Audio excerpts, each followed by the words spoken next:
Мајката на Ивана, соседите во зградата во Тафталиџе, мајката на Стојанче, но и лично Ивана, во рок од 2 години 10 пати го пријавиле во полиција Стојанче Јовановски за семејно насилство. Аудио снимките кои денеска во судницата беа презентирани како материјални докази од обвинителството ги покажаа повиците за помош на Ивана, но и на нејзините блиски. За кобниот ден, кога Ивана и Катија ги загубија животите, обвинителството приложи 3 аудио снимки.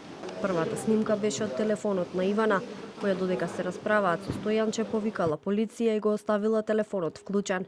На снимката се слуша како Стојанче ја тепа, а таа вика престани да ме удираш. Втората снимка е од 2 часа пред трагичниот настан. Иванот пред кривичниот суд вознемирено се јавува во полиција и кажува дека сака да го пријави сопругот за семејно насилство. Третата снимка е од повикот на Стојанче кон брза помош, веднаш по трагедијата. На снимката се слушаше како Стојанче со вознемирен глас вика: "Жена со мало дете се фрли од балкон.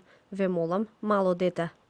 Освен снимките од 2 март, пред судот беа пуштени и снимки од пријавите во полиција од соседите на Ивана, кои пријавувале дека во станот се слуша викање и плач на мало дете. Во 1 часот по полноќ, анонимен сосед од зградата на Ивана и Стојанче пријави во полиција дека во станот до нив има силна врева и плач.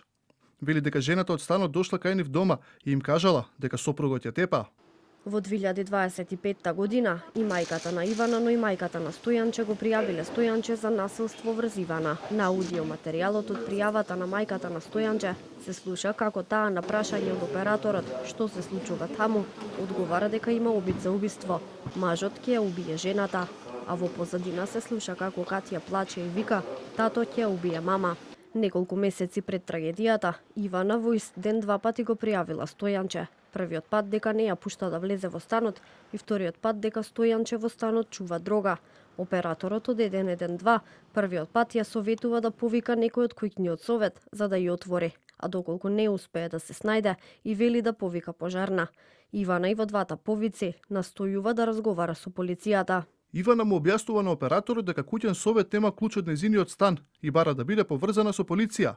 Тој повторно ја насочува кон куќен совет и кажува дека ако не успее, ќе дојде пожарна да ја скрши вратата. На судењето беа прикажани и видеоматеријали обезбедени од обвинителството од моментот кога се случува трагедијата, како и видеоснимки од безбеден град кои покажуваат како Стојанче на улица ја тепа Ивана неколку часови пред трагедијата.